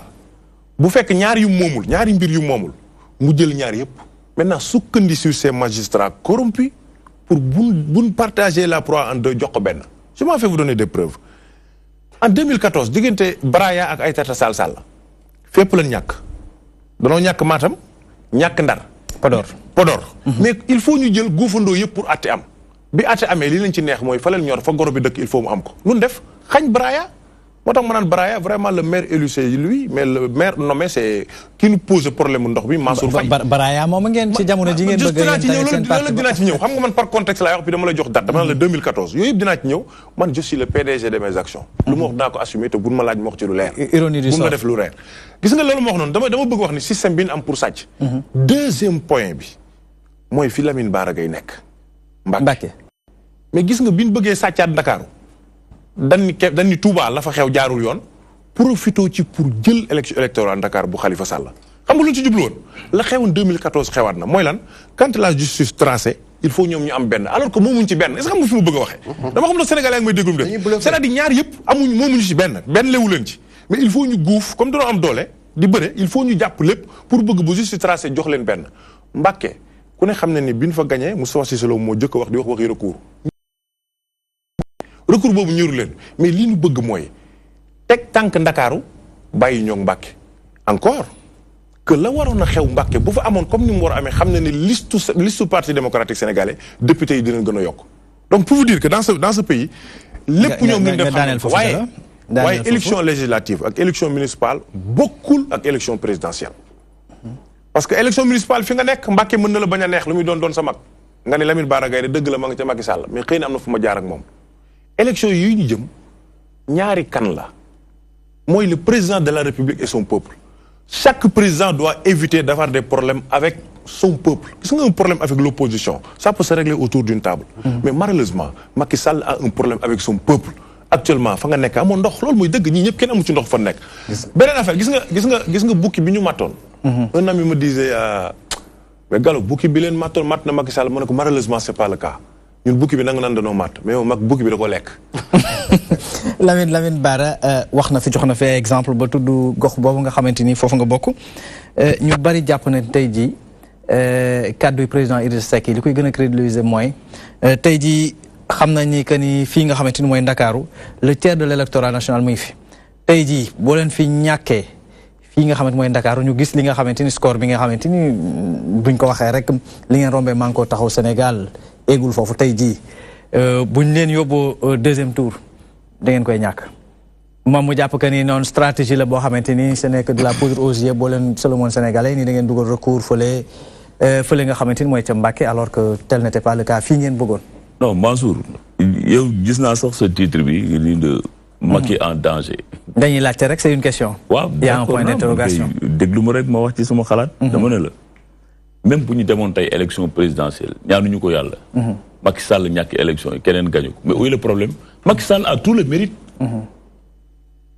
Macky Sall est né après les indépendances fii Sénégal. di un jeune cadre jàngee fii am fi ay diplôme nekk ci ab parti Sénégal politique. di ci xeex ba egg ci kaw la tendance au niveau mondial maintenant c'est ça. bàyyi rek ma terminer Mansour. non dama bëgg a wax que ni mérite bi. moo nga ko wax. dama ne la. bëre dañ naan bëre sport la football sport waaye ku ci daanu. ce qu'il faut reconnaître mooy on est en démocratie. En démocratie le peuple est souverain. C'est important. C'est le peuple qui décide. Gallo wax na ko sànq. Pour mon frère précision man j'ai beaucoup de respect pour ñu nekk PDS ak ñu nekkoon PDS mais man musuma bokk PDS. C'est important de le savoir musuma bokk PDS. gis nga 2012 bi ñuy dem ci élection yi man coalition bi ma bokkoon. gaa ñi naan ay bourrage dur nag Ablaye Wade day sàcc élection yeeg nangam ak nangam man je parle sous le contrôle de mes camarades damaa bokkoon ci nee man gëm naa ne élection kenn mënu ko sàcc Sénégal xam nga lan moo wóor. nañ teg suñu organisation ba fépp fu ñu war a teew ci bureau de vote ñu teew fa. c'est les Sénégalais ñooy décider ñooy voter processus politique Sénégal jàpp ma ne man nit mën na fee sàcc ay élection ba nekk président daal mënul nekk. Sénégalais yi ñooy dem librement ci urne yi ñooy tànn bulletin de vote bi ñooy dem ci mbañ gàcce bi ñooy voté presse bi bu ñu paree 18h bu ñuy génne bulletin yi di ko compter ngeen koy jàllale ci rajo yi en direct. mais ban processus la nit nekk au pouvoir mën a gagné sàcc ay élections moi je ne vois pas très sincèrement gisuma ko. la preuve élection yi passé képp ku xam Macky Sall xam parti au pouvoir xam ne bëgg ngaa gagné Touba ak Mbacké pourtant dañ ko perte dañu perte Kédougou dañu perte Europe du Nord. référendum bi dañu perte ay communes fii à Dakar. vous pensez que communes yooyu bëgguñu woon ko gagner mais parce que souverainement les populations de ces communes là ont voté pour taxawu Dakar te tey ñi ngi liggéey pour renverser la tendance. donc man gëw ma ne ay affaire sàcc élection ce n'est pas possible. Lamine da nga wax léegi lu am solo. Je termine. nga ni le peuple est souverain. Absolument. Le peuple est souverain. D'accord, bàyyi ma daaneel. Oui. Président Idrissa Seck jàpp que ni président Macky Sall du dem deuxième tour su fekkee ñi nga xamante ni peuple boobu ngay wax c'est peuple là est souverain. foofu laa bëgg a traduire nañu en acte li nga xamante moom la ñuy sant. J'ai dit parce que le peuple est souverain que Macky Sall loolu la gëm ci loolu lay liggéey. bi mu jëlee réew mi dafa poser ay actes yu fort te Sénégalais yi xam nañu ko. wàññi train de vie de l'État ay milliards ñii biñ fi nekkee oto yeeg 8-8 yi ñëpp gisoon nañ ko. ministre bu ne ay ñaari parc ñetti parc oto lañ fi nekkoon. lii seen facture téléphonique bi état bi ñëpp xam nañ ñaata lañ ci wàññi ñun. fonction publique ñaata fonctionnaire fictif ngeen doon fay dañ ko fee jëlee facture ndox ak facture courant ñaata lañ ci économiser. mais loolu mooy liggéey askan wi ñëpp jàpp nañ ni ñu bari jàpp nañ ni c'est vrai. ñu bari jàpp nañ ni que ni économiser ngeen ci genn wàll. waaye tamit da ngeen a créé tey jii institution budgétivore ci genn wàll. ngir caser une clientèle politique xam nga soo may daggee du neex. non du ma la daggee dañuy waxtaan rek Lamine. mais da nga may wax bàyyi ma préciser le fond de ma pensée après je reviens. mais boo ma dee dagg tous les 2 minutes c'est pas intéressant dama ne la acte yi ñu posé. jusqu'à présent c'est parce que dañu xam ne le peuple est souverain et que c'est le peuple qui arbitre. C'est important. que du foofu la ñu teg suñu tànk bu ñu la falee ci am réew. da ngay liggéey. doo calculer affaire élection bu élection jotee nga dem ca bàyyi Sénégalais yi ñu décider. Mais pour le moment, il ne faut pas jeter le discrédit ou manipuler l'opinion. Idrissa Seck est un homme politique neuf dans ce pays-là. Mon frère Mbacké, Idrissa Seck a été premier ministre dans ce pays-là en 2004. Les sentiers de Thiès, là, Sénégalais, ils font Idrissa Seck, moi, je suis fait ay garab di fay ay 500 000 francs. Le protocole de Rebeuss ay deal yi ñu doon def moom ak Ablaye Wade Sénégalais yi fàttewuñu ko. Donc, il ne faut pas essayer de nous fabriquer Idrissa Seck comme un leader neuf. Idrissa Seck, on l'a utilisé. Idrissa Seck formé un gouvernement fi marité sa mosul 1 mois 3 jours le plus éphémère ministre de l'éducation nationale c'est sous Idrissa Seck. Protocole yeeg trafic yeeg les chantiers de Thiès ak les milliards de l'État yu ñu ñàkk yépp c'est sous Idrissa Seck. C'est pas un homme neuf. Sénégalais yi mas nañ ko ñam.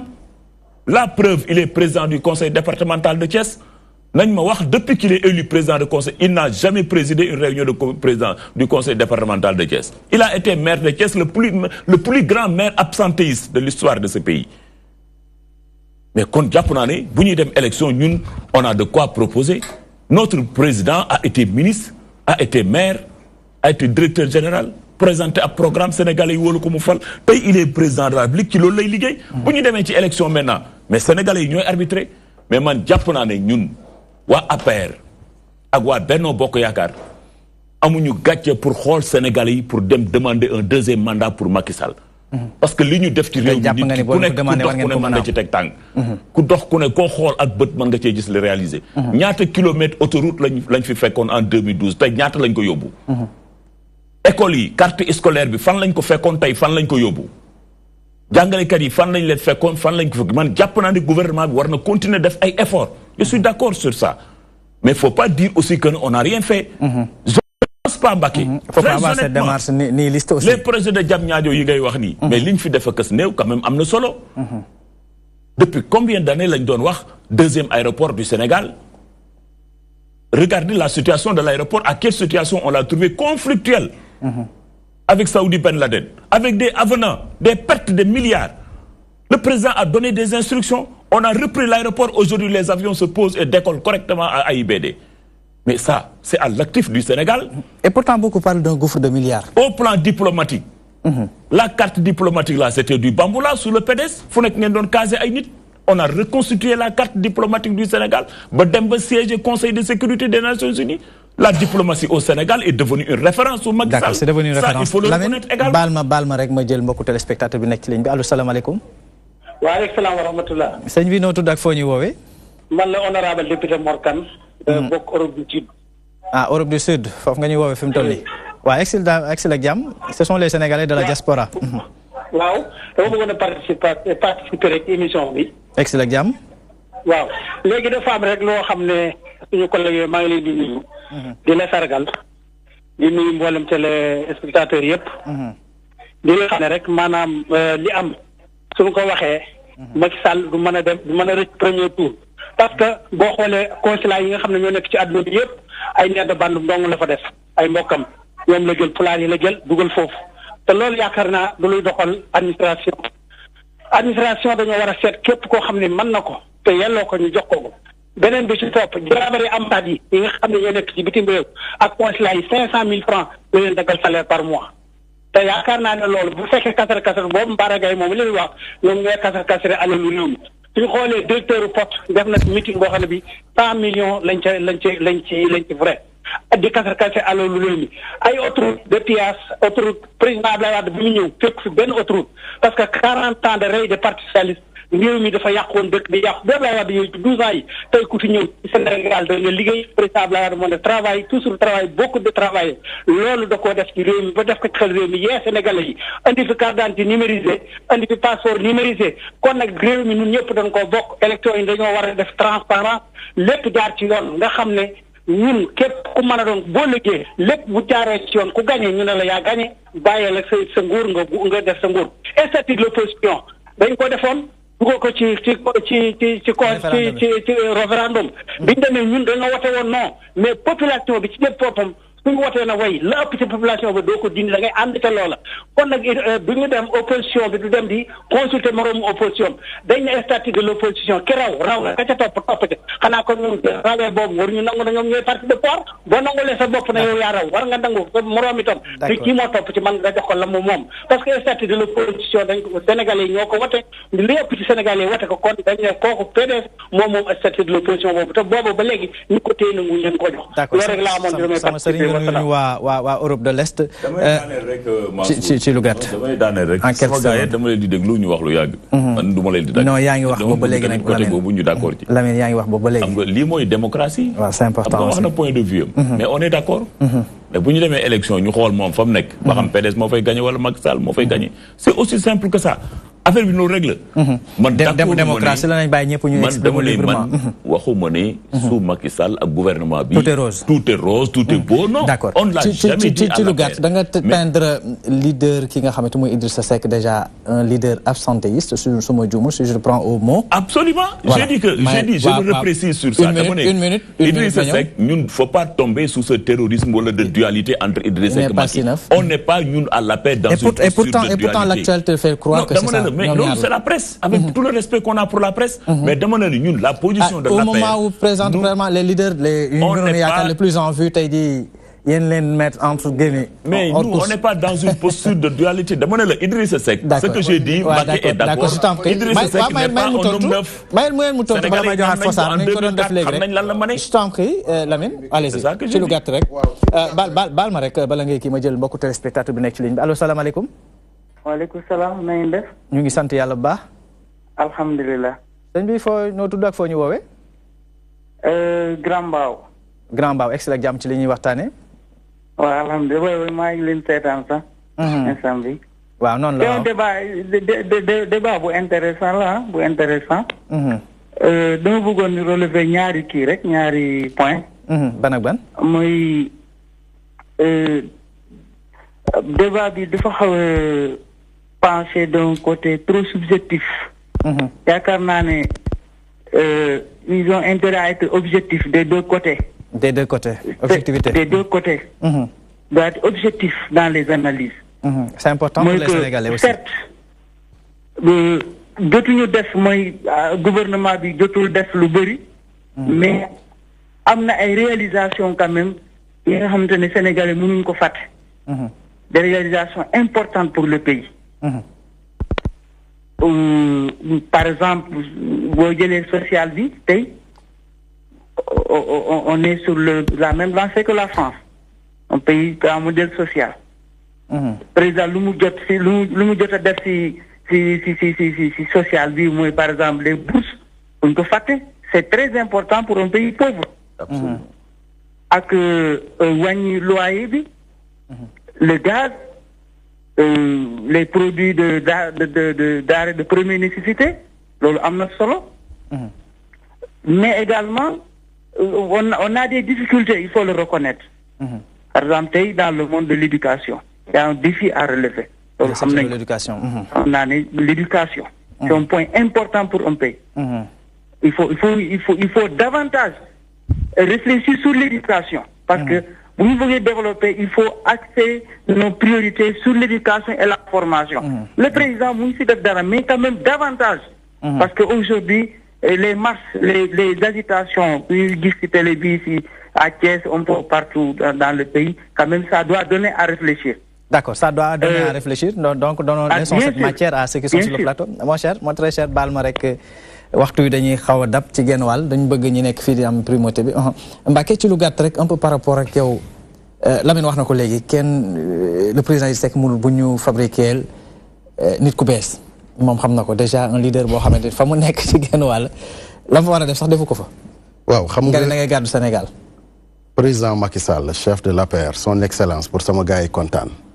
Macky Sall dafa dem Kaffrine wax ni dinaa nërmeel opposition ba def ko doom jàpp Khalifa Sall ci lu injuste tëj ko teg épée de Damoclès ci bopp Ablaye Baldé képp ku gérer collectivité locale fu mu ne nii nga am ambition présidentielle sa bakkan mu ngi ci xottu gerte ni Khalifa Sall bakkanam nekkee ci xottu gerte. su Idrissa Macky mënoon ko topp lenn lu toll ni tarfatal ay ni jël na ko dóor ci kaso bi parce que bu kenn fàtte ba muy toog méridien président di lire devant les ambassadeurs l'acte d'accusation sur Idrissa ña accusé woon Idrissa président Ablaye Wade mi muy wax dafa wax ni la ñu ko jiiñ kenn génnewu ci benn preuve cour bi blanchir ko donc amul lenn lu ñu am incomplétude au niveau de réew mi ci seen pollution sonore yi nga xam ne si la APR dëkk parce que seen débat noonu la su mettee si ñoom rek ñu andi Idrissa mais Idrissa wan na leen ginnaaw parce que président Macky Sall moo géré ci juróom benni at yi ñu ne 21 000 milliards 21 000 milliards lu nga xam ne si ñaar fukki at Abdou Diouf sax xëy na yeggu fa ku géré 21 000 milliards war a def programme 21 000 milliards Sénégal fii mu toll ci 2017 boo tabaxul ay tali ak ay piste de production xanaa doo takk fu ñuy takk ay su ay luuma sara Fassar bëgguma ñu personnaliser un peu par rapport ak ci personnage yu Idrissa Seck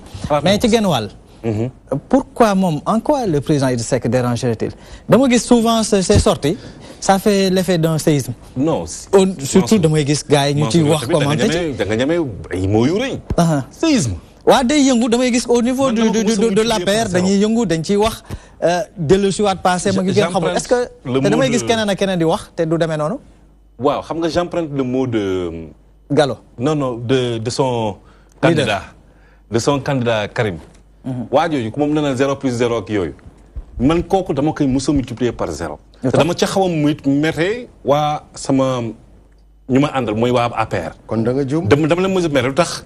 parce que am na yéen xam lu tax. parce que man y a qu'un seul juge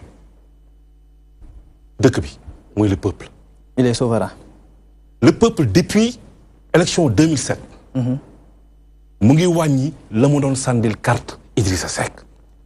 réduire ko ba ñaata est-ce que mën ngeen set actuellement je ne pense pas ngeen def coalition. ak Khalifa Sall ak ñeneen Ablaye Wade nga xam ne sax dafa waroon dem retraite romb leen fuuf même koo xam ne département de Thiès ba mu dëkk ñun dañ ko fa dóor lu tax man ma war a préoccupé wu ci kooku koo xam ne gëj na biir Sénégal day def benn kii dellu soit di tappale di taf yëngal ak def kii médiatique man yooyu néew ma ci. li ma xam may ma rek may ma. ki ngay wax lii yëpp waaw may ma moom nga réduire par 0. non may ma xam nga lu simple par 0 neex na ma. xam nga lu simple mooy lan. man dama gëm ne le peuple sénégalais xam nañ ku nekk mooy kan ci biir dëkk bii xam nañ ku nekk lu mu fi def. bu mbir mi jotee en 2019 dinañ xam kii looloo jar ki lu ci ëpp solo mooy lan. moom na défendre bilan am dans le département de Thiès.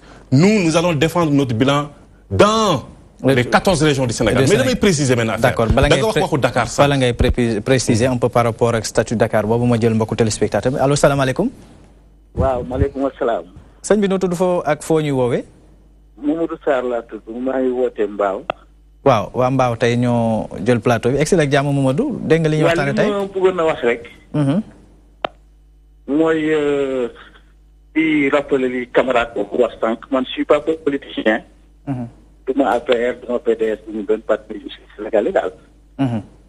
et xam naa ne kooku li mu wax même ñi dul sénégalais ak pays bu ñu ci doon muy Afrique wala Europe wala Asie wala Amérique xam nañ ne kenn mënut a truquer ay élections au Sénégal parce que ca bureau ya lañ koy compter fa la ko rajo ay waxee et ñëpp xam nañ ne PDS pour man laa wax de ay kàcc li lañ leen waroon jëlal bu ñu toogee fii di défendre dara parce que wax dëgg yàlla ci réñu Ablaye Wade 12 ans yi fi def xam nañ ni dëkk bi meloon oto bi daw escorte yi benn député bu romb sans motard yóbbu ko loolu yëpp gisoon nañ laisser aller yi surtout nag interdiction marche yi Sénégal yëpp ci lañu PDS lañ xam ne lan mooy dégg quant à Idrissa Seck ay sëñ bi maa leen nii il a trouvé il n'a rien fait il ne peut rien faire extrêmement riche sans raison xaw ma yan société la yor xaw ma li muy liggéey tu vois donc am na yoo xamante ne nit ñi defuñu bu leen toog foofu di jéem a nax nit ñi. nit ñi defuñu bàyyi leen nit ci mu liggéey. Macky est un grand travailleur. On n'a jamais eu un président comme Macky. D'accord. Moi, je ne suis pas politicien. Je suis pas du APR. Mais xam naa ne.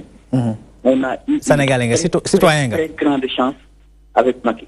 D'accord. Et le gars là qui doon wax léegi ne kenn mënut a truquer élection au Sénégal. Hey, du courage. Li ñu wax lépp am sens. Voilà, merci beaucoup, merci beaucoup. Merci. Gallo mi nga yéene kàcceri gi moom mi ngi lay tàccu. Dinaa ci dégg léegi sax yow kay prends ton mal à patience. J'arrive leen dong ma ci leer. Dinaa dikk. Li mu wax nii. xam nga ne du politicien du dara. Leer na mu ne bëggul Abdoulaye du bëggul Idrissa Seck. te nag mi ngi félicité ñeneen ñi. D'accord. kon fi nga nekk nit ñi xam na. après nga tontu ko. Allez-y. Fassad statut Dakar. Dakar mais xam nga man dama ne yàgg nit ñi dañuy dund ci beneen réalité wala lan la. xam nga Gallo bu na nekk réalisateur bu baax. ci politique fiction politique. ndax teg na fi ay stratégie ay schéma yu extraordinaire ñun Abdoulaye fort na vraiment man dama ko naw si yooyu si stratégie politique yi ñun yegg ñu niveau yooyu de stratégie politique nous sommes très simples nous sommes très sincères avec les Sénégalais la ñu mën dañ koy def la ñu mënul ñu ne mënuñu ko lépp comme alaaj baar lu ma ko wax sànq lépp yembul mais dañuy tabax ñun dañu ne émergence te émergence damay fàttali benn niveau ci développement yegguñ ci développement émergence du développement de benn niveau la ci processus de développement ñun dañoo fixé cap boobu nay jëm donc buñ ne développement day fekk ñëpp ne am nañu Sénégal ndóol amatu fi ak yooyu dama leen ne ma ne la PSE bu ñu yeggee ci 2035 wala avant même ak grâce au pétrole dina amaat ndóol ci biir dëkk mais dafa fekk ñu wàññi ci lu bëree bëri donc niveau la kenn mënu fi taxaw naan lépp yem ku fi taxaw fii si Sénégalais yi ma waa Sénégalais yi naanaan le en 2 jours en 1 mandat dinaa régler yëpp bokkute dëgg mais damay wax statut de Dakar dama lay fàttali benn mbir mais Dakar ñeenti département la. ñeenti arrondissement. ñeenti département la. Dakar Pikine Guédiawaye Rufisque. 2014 nous avons gagné sur les 4 départements les 3 départements Pikine Guédiawaye Rufisque nous avons gagné les 3 départements. boo boole ñetti département yooyu léegi raw nañ département de Dakar lu bëri. d'accord baal ma jël mbokku téléspectateur. asalaamaaleykum si boobu laay ñëw. Sëñ bi noo tudd ak foo ñu woowee. maa ngi wootee Kaolack. Kaolack excellent jàmm ci li ñu waxtaanee. waaw ko seen émission bi neex na trop ñëpp a ngi koy suivre. mais man benn suggestion laay def rek man remarque waa APR quel est le problème avec Idrissa Seck. en passant man du ma politique bokkuma réew mi. mais damay def analyse politique rek. mais Idrissa Seck il est dans son rôle. parce que Macky Sall à partir de 2008 n'est-ce pas moom moo ne dafa wër Sénégal ba mu jeex. vous avez mis dans votre question de l'heure Macky en danger. Point d'interrogation on s'interroge donc. Est-ce qu'il est en danger. Est-ce qu'il n'est pas en danger quand une personnalité comme Idrissa Seck qui veut le pouvoir. parce que aussi c'est un grand politique. c'est un homme d'État. mais dafa def ni Macky Sall def rek dugg ci réew mi maintenant. le problème qu'on lui colle mais bon dafa dugg ci réew mi ngi wax lii mais li muy wax ay day poser ay actes parce que day ñëw dem ci benn gox laajte ñu ne ko lii amu fi ñu ne PUDC jaar na fii moom mu dem xool le visu ñu ne PUDC jaaru fii ñu ñëw ñu ne séemi ñu ne non séemi bi am na ñu ko gis am na ñu ko gisul donc je crois que tey waa APR seen problème moo war a nekk interroger wu sur lan la waa sénégalais yi di dund fi toll nii nee na Idrissa Seck li mu wax dafa leer daf ne il a repris le questionnement des populations dans le sens de leur vie seen social li ñuy dundee mu traduire que en acte bëgg ëllëg ak si biir mais dafay jongante bu jëlee réew mi on l'attend aussi sur des réalisations comme ni ko Macky Sall waxee woon. je crois que tontuwante yi ñuy def ñun Sénégalais ñu xaaruñu leen ci loolu honnêtement parler. li ñu bëgg aujourd'hui mooy. Macky Sall il a fait des réalisations waxoon na ko mi ngi ci nekk di def en cours dem nañ de visite sur le terrain am na lu ñu gis am na lu ñu gisul mais tout le monde a le droit de dire que gisuma lii. D'accord. Je ne vois pas pourquoi aujourd'hui qu'on ñu jël ñu en otage dans les débats. Bon, dans les journaux, Idrissa Seck wax na Macky Sall waa gars yi Macky Sall tontu nañ ko gars yi APR yi xam ngeen gëm leen yàlla bu leen tontonti ay Idrissa Seck waa keneen ak keneen seen problème xam nga lan la il faudrait que ngeen yéen a ngi wax seen i réalisation nekk nañ ci dynamique boobu Idrissa Seck aussi mi ngi bëgg aujourd'hui mu am réew mi ngi nekk dans la dynamique de regarder ce qui se passe à l'intérieur du pays. Mais il en a le droit. Et puis, en tant qu'homme d'État, il était premier ministre. D'accord. Nul ma Kaolack. Merci beaucoup. Ñu lay jaajëfal. Merci beaucoup. ci lu gàtt léegi nag dimbal leen ma ngir yàlla rek.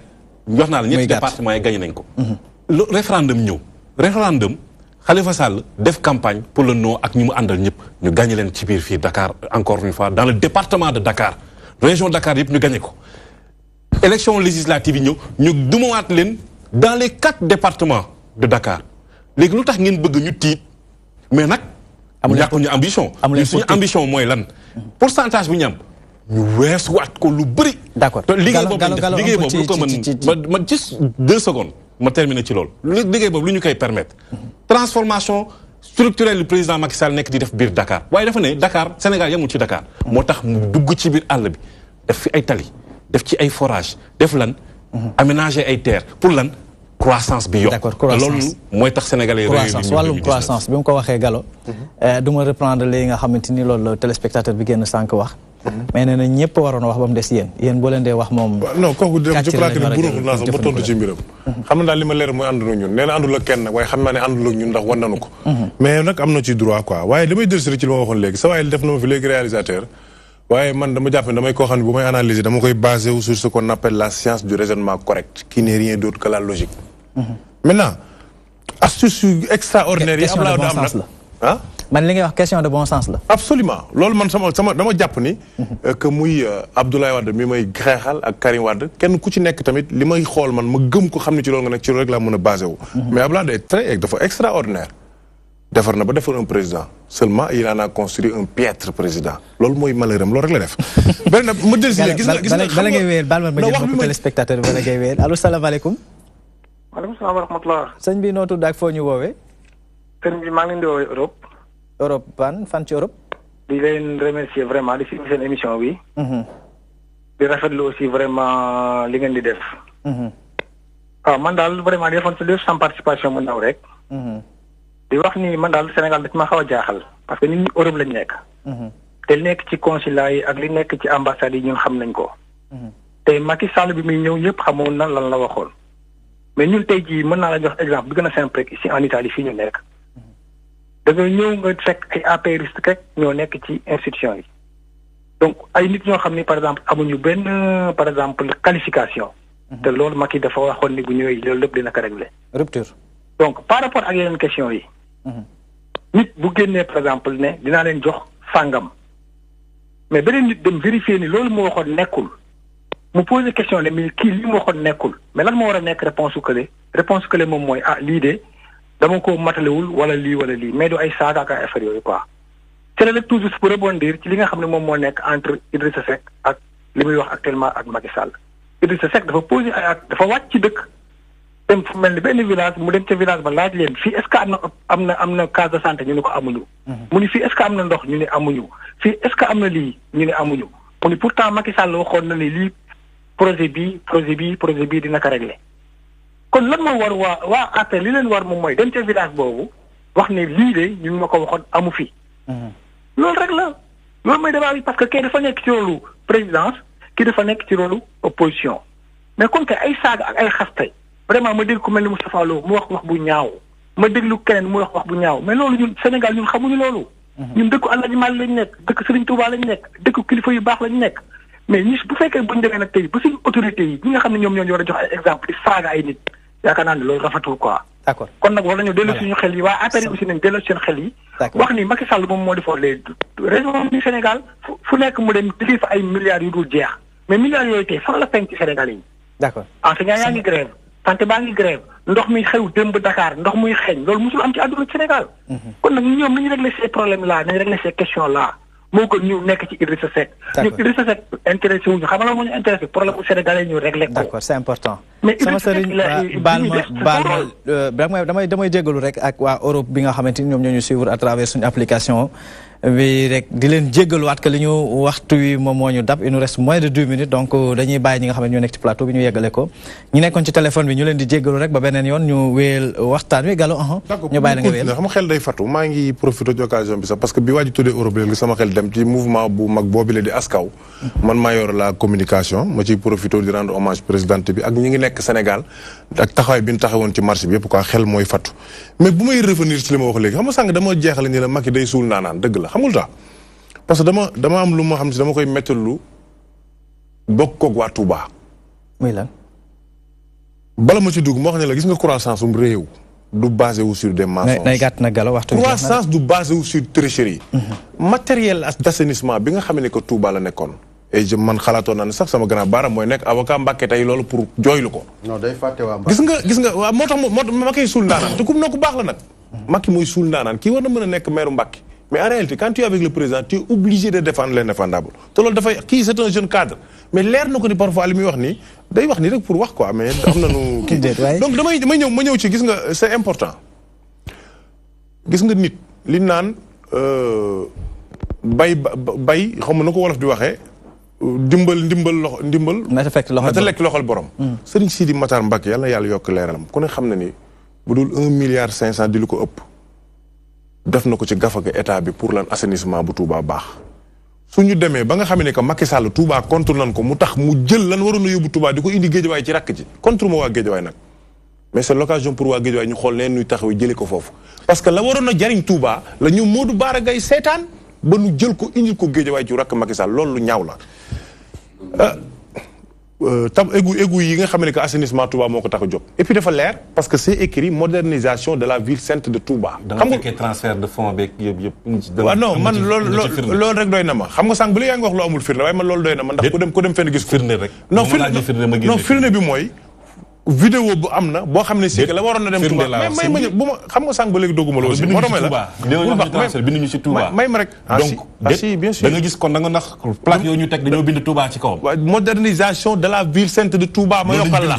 loolu lañ ci bind waaw pour ton information ko te war nga dem télévision nañ wax war nga mën a dem ba Guédiawaye nga dem nga wane Sénégalais yi nga jël vidéo yow sa bopp nga wane Sénégalais yi ne am na waaju baax yow defal ko sa bopp seen yaa ko waxal sa bopp bu ñu dégg naa ak yi ko nañ ma demal la sa bopp ndax li ngay wax dafa ne vous êtes un homme politique ñu nawlu bu baax kon boo moo tax ma ne la da ngay wax nii dafa rëy demal ba Guédiawaye nga xool wan Sénégal yi nga jël sa vidéo ànd ak presse bi nga wane ne lii moo teg woon Touba dañ ko teg Guédiawaye dama bëgg nga dal tuuti rek ñu kon ne waxtaan bi ndànk jarul ñàkk xam ko fii yaakaar naa am na kilim teyal ndànk rek boo teyal rek léegi ñu génn ci li ma wax ni preuve à l'appui mi ngi ci internet bi réseaux sociaux yi ñëpp a ngi koy gis comme nit ñu baax ñi gis nañu ko wan ñu ko ñun ñi nga xam ne que ñoo toog fi te ñooñu mënu fi toog ñun ñoo leen koy jottali léegi wax nga fi loo xam ne c'est très grave li ñu constitution may yow war nga ni Macky Sall moo ko xañ le parti démocratique mooy le chef de l'opposition d'accord xam ma jógee foofu rek parce que Mansour xam nga dans un débat doo bàyyi gars yi wax loolu rek nga bañ a leeral Sénégalais yi tuuti léegi il faut nga wax ci quoi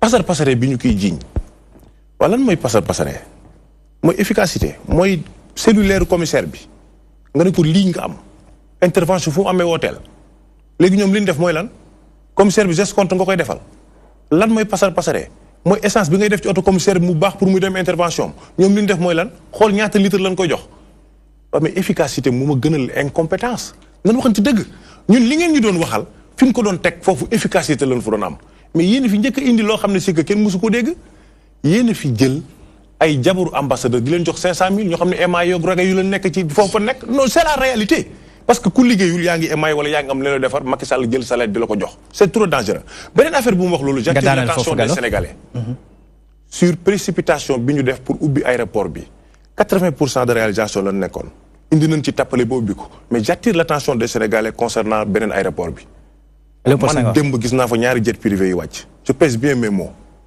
Macky Sall noonu wax lan la ci jublu aéroport bi ñu ne woon dañ koy tëj c'est ouvert pour yenn jet privé d'ailleurs le président Goya fii la naroon a wàcc léegi gis nga un état il faut qu'on se respecte d'ailleurs ji ñun ñu fi ay mercenaires ñun rien ne nous dit que d'ici 2019 lii taal dëkk bi buy ñëw ci aéroport bi la jëm d'accord c'est-à-dire mënoo am un aéroport gis nga Mansour mënoo am un aéroport bu toll ni Blaise Diagne ak fi nga ko teg nga ni ëpp foofu nga bëgg mu yegg ngay defar yeneen tappale dans un pays où il y a des faux dans un pays où il y a des faux gendarmes des faux policiers un faux procureur récemment ne peut être dirigé qu'un président par défaut allez-y Lamine mais dafa am lu mu wax loo yaakaar naa ni waa Touba ak waa Mbacké bëgg nañ nga wax leen ci dara mon frère Gallo c'est pas un conseil que je te donne parce que sànq ba léegi yaa ngi grand frère moo tax je peux te considérer comme un jeune mais un leader politique doit bien mesurer les miroirs dans toute responsabilité. Mais s'il l'assume, c'est bien. Moi, ce que je fais pour Touba ak Mbacké, population de Touba ak Mbacké,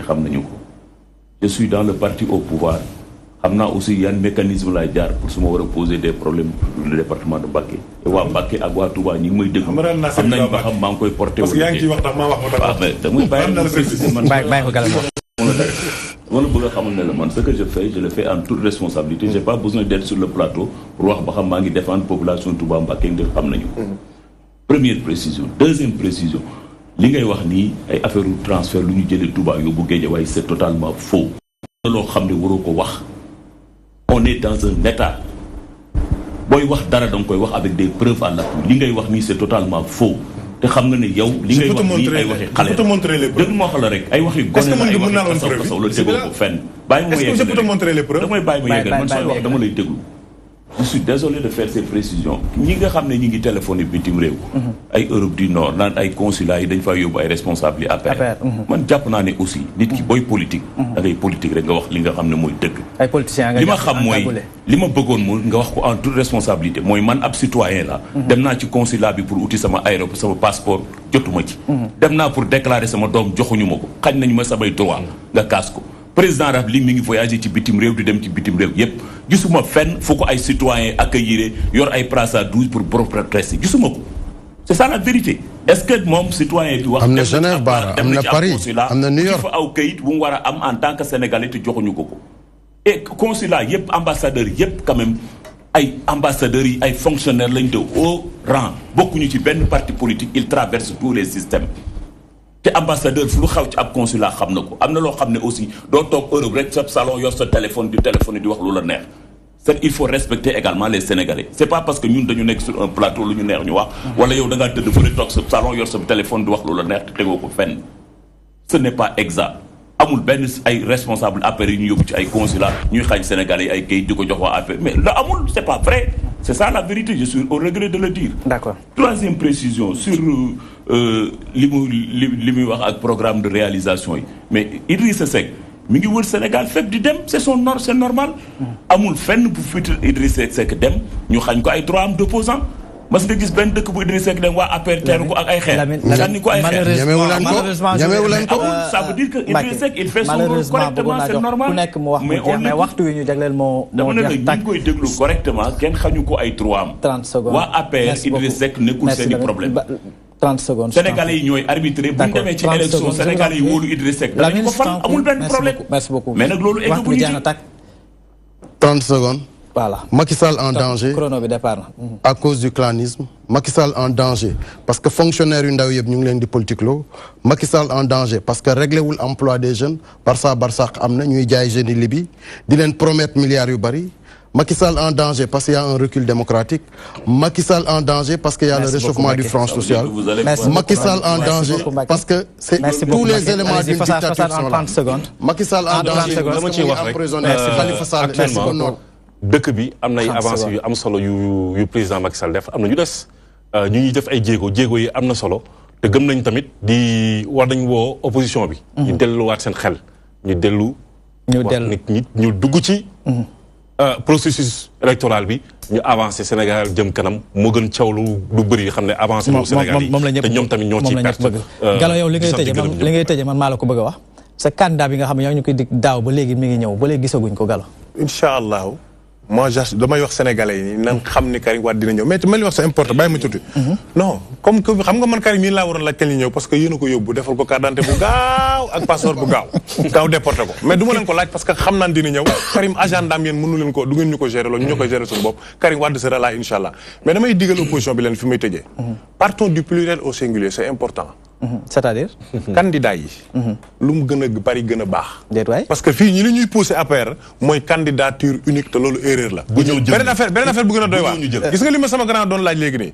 gis nga fii bu doon tribunal gis nga vidéo Mbaye Ndiaye bi ni mu disculpé Khalifa Sall noonu laa indee vidéo kii ñu gis ko d'accord merci beaucoup li nga candidature plurielle yi yaakaar naa président Idrissa Seck moom wax na ko merci beaucoup ñaan yàlla procès bi merci beaucoup jaar yoon ba mu génn ci jàmm merci beaucoup moom la Sénégalais merci beaucoup wax naa la ko léegi ñëpp di gërëm ñëpp jàpp naa ne ñun comme ni ñu ko wax président Macky Sall ñoo yore nguur gi ñu ngi liggéey pour régler problème yu sénégalais élection nag buñ ci àggee yéen a ngi ci ñu ñaan ngeen wéy ci aussi maanaam nekk ci liggéeyu sénégalais mais Mansour toogal sénégalais Mansour Karim Wade nag xaru tabaski la de wax lu am importance la wax loo tuddee xaru tabaski xam nga lu ma bëgg a jublu foofu non soo ma bàyyi rek sénégalais du waxtu bi moo jeex Gallo sénégalais du ñooy rey ki nga xam ne que moo yor bàkkam ku mu neex rey def na ko Karim mais xam nga xar mu jël avion dem mënatoo ko rey ñi fi des la mën a rey mais mënatoo d'accord voilà ñu leen di jaajëfal mbokku téléspectateurs may fàttali que ni seen émission question de l'heure ñu ngi doon am mbégte tey doon dalal ci plateau bi Fossar Banding Soane di responsable politique Alliance pour la République du parti pour njiitu réew mi son excellence le président Macky Sall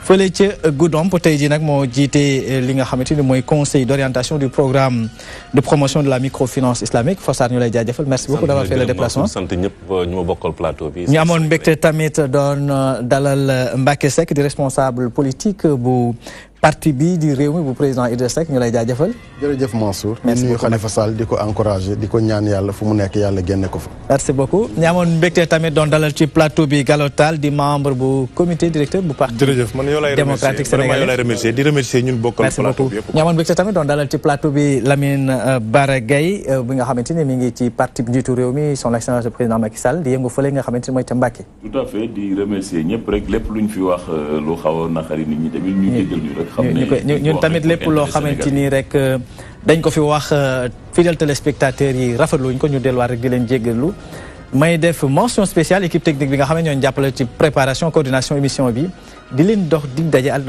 bi ñu dégmal incha allahu rabbi